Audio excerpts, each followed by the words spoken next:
Je me présente Hervé Guibert, je suis artiste plasticien autodidacte.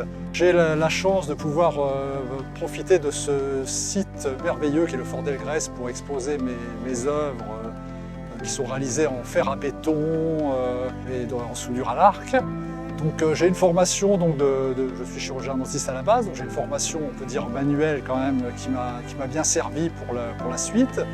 Et après être passé à des œuvres de format plus petit, en plâtre, avec des expositions, notamment j'ai eu l'occasion de faire à Paris et à Florence, j'ai basculé vers des œuvres plus monumentales dans lesquelles je m'épanouis et prends grand plaisir à faire. C'est un moment de partage que je souhaitais avoir avec la population bastérienne et guadeloupéenne sur mes œuvres. Je vous invite à une déambulation à la fois artistique et j'espère philosophique dans ce site magnifique qu'est le Fort d'Elgrès, qui a partie de l'histoire de la Guadeloupe, où j'espère qu'à travers les œuvres que vous allez voir, cela vous suscitera des questionnements et peut-être des interprétations diverses qui seront votre libre choix.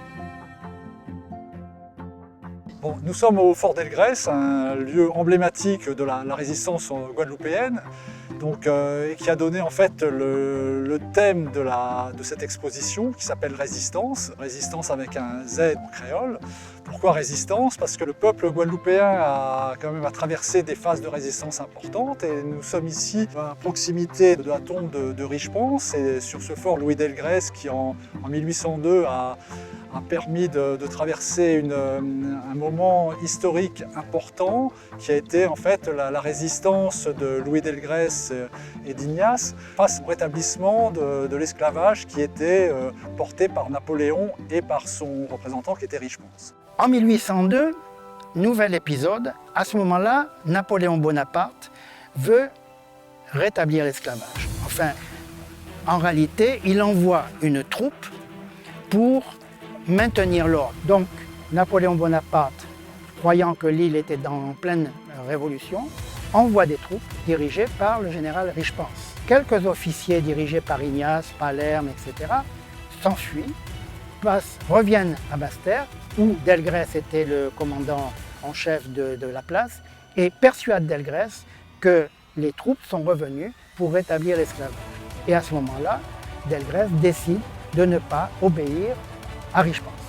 Quand ces officiers qui avaient fui et qui sont arrivés à Basse-Terre, ils ont persuadé Delgrès de résister.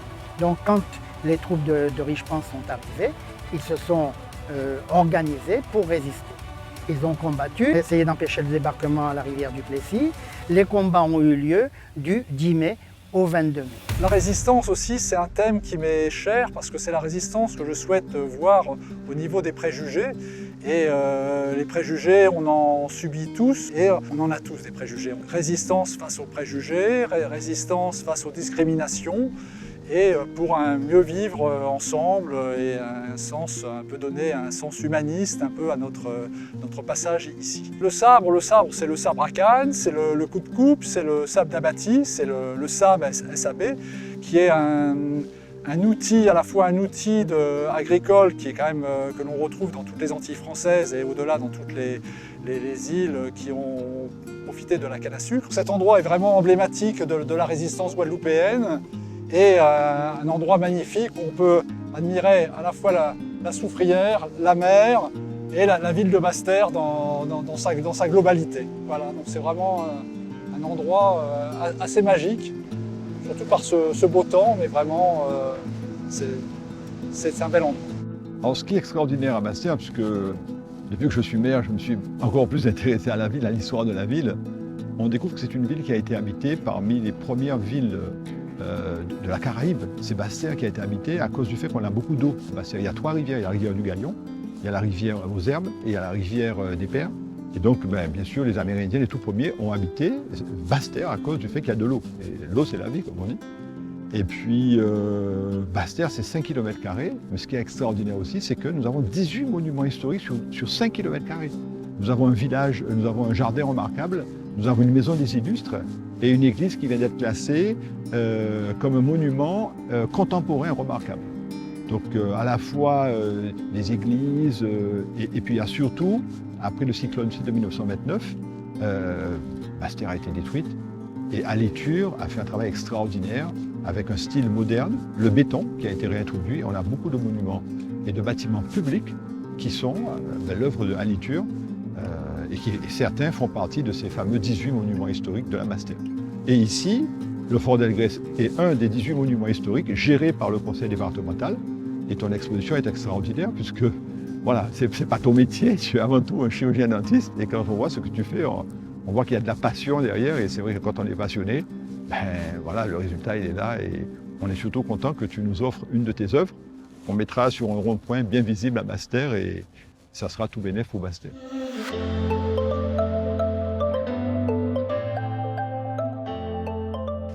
Donc là, nous sommes devant l'araignée qui est un peu l'œuvre phare de cette exposition, puisque c'est l'œuvre la plus monumentale.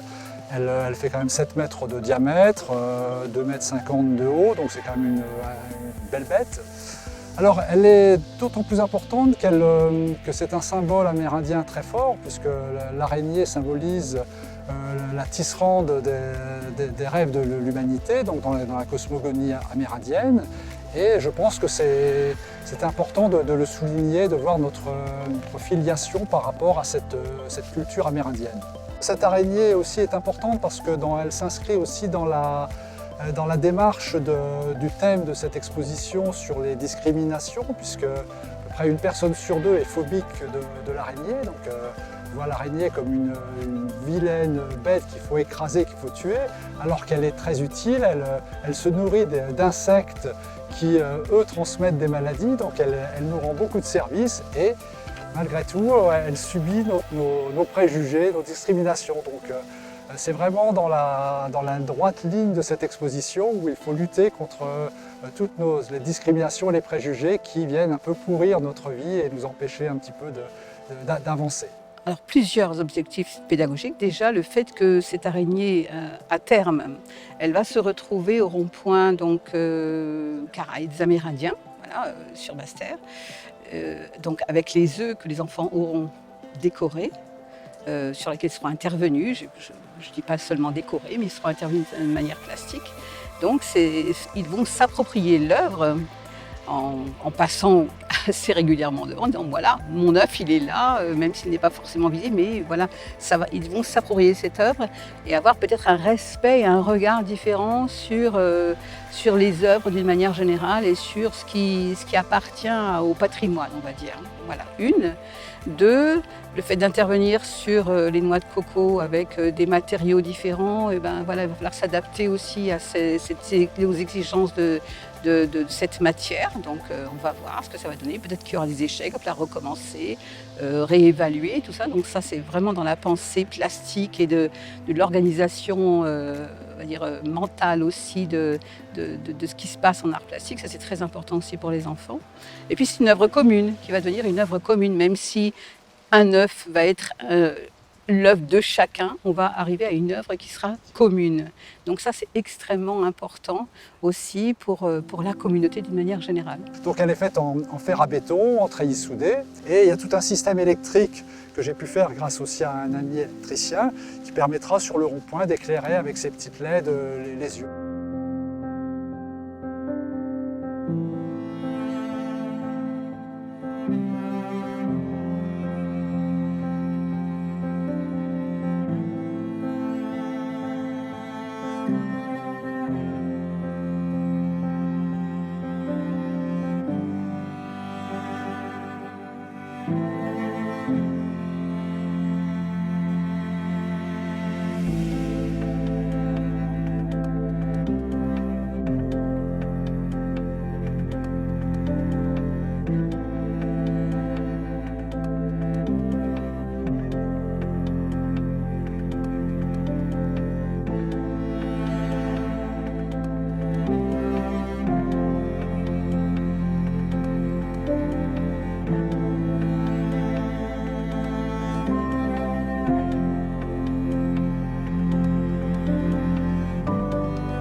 Voilà, nous arrivons à la fin de cette déambulation dans le fort d'Elgrès.